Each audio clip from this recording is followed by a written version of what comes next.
I don't really know where to start this one, if I'm just being frank, because I didn't ever think that these changes would come to iOS or the iPhone. I mean, iOS 17 is going to change everything. The iPhone 15 is going to change everything about what we know about what the iPhone has been. Because this week we got an absolutely insane report from Bloomberg's Mark Gurman that said Apple is planning to do two things next year due to increased pressure from the EU or the European Union. Number one, Apple's planning to allow you to install third-party app stores. That means you could get something like the Epic Games Store, who's currently banned from the iPhone, or the Google Play Store as an alternative to download apps on your phone aside from the App Store. And number two, Apple is going to allow sideloading, meaning that you can install any app made by anyone on your iPhone without Apple getting a cut at all or even being approved or necessarily safe or secure or virus-free. This is... I genuinely have been recording this for like 3 hours because I don't really know how to tell you how big of a change this is. So let me just put it in simple terms. Since the iPhone launched in 2007, Apple has maintained control of every aspect from it, whether it was the charging port or the color of the volume button on the left side or the software that runs on it. Every part, every piece, every detail, every pro and every con of the iPhone was fully determined by Apple. Up until recently, when the EU actually said that you can't use Lightning on the iPhone in the EU any longer. By 2024, if Apple wants to sell iPhones in the EU, it has to have a USB-C port. Now, that is a huge win for consumers. That is definitely the right call, but it's also not what Apple wanted, right? Like, their hand was forced to do this. And I was like, this is pretty cool, right? This is a good move. But now we got this report talking about the EU going to legislate even further. That Apple doesn't just need to change the port on the phone, they also need to change the software on it. They need to allow anybody pretty much that wants to distribute software on the iPhone outside of Apple's realm of control, where they make 15 to 30% on every purchase that happens on the App Store, which is way more brazen than changing the port on the bottom of the phone. This is asking Apple to change their software at the core. The core is a lock, and they're asking Apple to unlock it a little bit and let some more stuff come on there. I'm not going to give you my opinion until the end of the video. I'm just trying to highlight that this is a fundamental change to the iPhone. The iPhone is the App Store and Apple's apps. That's what you get on the iPhone. No longer. That's the first half of this. Apple's planning to open up the software side of the iPhone. But the other part of this report says that Apple's planning to open up things like the NFC chip in the iPhone, which is currently basically only used by Apple apps in the Wallet app. Third-party apps that you install will now be able to use the NFC chip for payments or transferring data. And again, that's a wild idea. The NFC chip's been in the iPhone since the iPhone 6 in 2014 when Apple Pay launched, and it's basically just been for that since then. Now developers are going to be able to use it for a lot of other instances. Okay, that's the rumor. That's what's happening. This is coming from Mark Gurman, who has an incredibly good track record for this kind of thing. And I really do believe that this is happening due to increased pressure from the EU. So what do I think about this? What do I think about the iPhone opening up?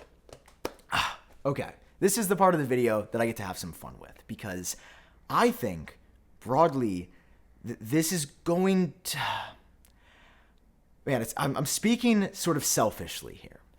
I think it's going to be a good thing, broadly. A very good thing. But there's some caveats, and let me say why. I have wanted to do more with my iPhone. I'm like an Apple YouTuber. I'm an Apple sicko mode dude. Like, I live in this world, and I love the way that this device functions, but I want this 120 hertz promotion to do more. I want to be able to install apps from other platforms if I want. I want maybe developers to be able to get a bigger cut of the pie than Apple wants them to have. It's 2022. Like, the iPhone's been out for a decade. Users understand how to install apps better now and who to trust than they did when 2007 when the iPhone first came out. It could unlock the NFC chip, right, to allow new experiences and do things that our Android friends have been able to do that we just haven't been able to because Apple has said, no, it's our platform, we're keeping it locked down. That's why I'm excited. But for developers, this could be a disaster. I mean, the only way to get an app on your iPhone right now is the App Store. But now you'll be able to get this app from the Google Play Store, from the Epic Store, from the Samsung Store, from the OnePlus Store on the iPhone, from the Call of Duty Activision Store, from the Steam store. You can get the same app in 7 different places. And, the support is going to be routed through whatever channel. It's not going to be centralized like it is now. The payment security that Apple has built into the platform that has worked very, very well, that people absolutely trust. That's going to start to wane a little bit when on this app store you pay with Bitcoin, and on this app store you pay only in euros, and in this app store, well, it's still the app store that Apple made, so you pay with your credit card linked to your Apple ID. It's getting a little murky. And then comes the security part of this, where if you can now install apps from anywhere, Apple's not doing their diligence to check and make sure there's not a virus in that app. I'm sure most of you know this by now, but to submit an app to the App Store, to submit an update to an existing app on the App Store, Apple looks through it to make sure that your app is doing what it says it's going to do. If it's a calculator app, they make sure that it doesn't follow you around the iPhone and copy every keystroke on your keyboard. If it's a cool Candy Crush-like game, they make sure it's not stealing your credit card through a virus. So there's no question that when Apple changes the meaning of what an app is on the iPhone, that some people are going to get scammed. Some people are going to go on Safari and accidentally download a virus. That is going to be a side effect. But here's the thing. I think when Apple does it, I do not think they're going to open the floodgates and say, yeah, install whatever you want. There's no protections, no warnings. You can just go on www.virus.com and get whatever you want. For an idea about how Apple's going to do this, well, we should probably just look to the Mac, where this has been a thing for years, at least as long as I have been using the Mac. You have two options to get apps on the Mac. Number one, of course, you have the Mac App Store. This is the Apple authorized, Apple vetted app review process, just like they have on the iOS App Store. But you can also go on the internet and download anything that you want. You can download any application that is built for Mac and install it and run it. But you don't just get to do it easily. Apple gives you this little warning when you pop up with certain apps, and it's like, hey, are you sure you want to open this? You didn't get it from the App Store. They're telling you that you have to assume the risk because Apple didn't take care of the risk for you by going through the Apple channel. And this might have a different payment platform, and it might have different rules and regulations, and there might be content that Apple wouldn't normally allow in an app. But still, at the end of the day, it's your choice. And I think what frustrates me here is that Apple just looks goofy to me now, that they're being forced to do this. They're not necessarily doing it on their own terms. They're doing it because they have to. And I just think Apple should have allowed this on the iPhone a while ago.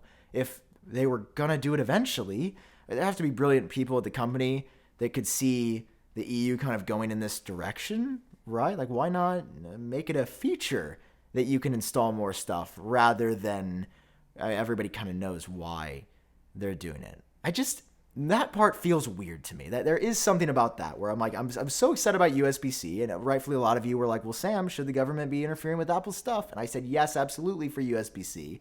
And now I do also get where Apple's coming from. Again, Apple has business incentives for having full control, like the 15 to 30% they get from every purchase made on every app or every in-app purchase on the App Store. But also, I believe that's only about 6% of Apple's total revenue is fees and profit from the App Stores. So I don't think that they're just doing it for the money. Like 6% of billions of dollars is billions. But it's not iPhone billions, it's not iPad billions, and then will this hurt sales of products if people know that they're more open? Who knows? All I know is that the idea of this excites me, and hearing that Apple's working on it, actually, unironically, this is coming in iOS 17 alongside the iPhone 15, is just shocking. I see both sides. I still, if I have to pick right now, yes, I want it. I want to be able to install more stuff on my iPhone. All right, that's what I want to do. Okay, that's all for this video. Wow. Crazy news. Let me know. Goodbye.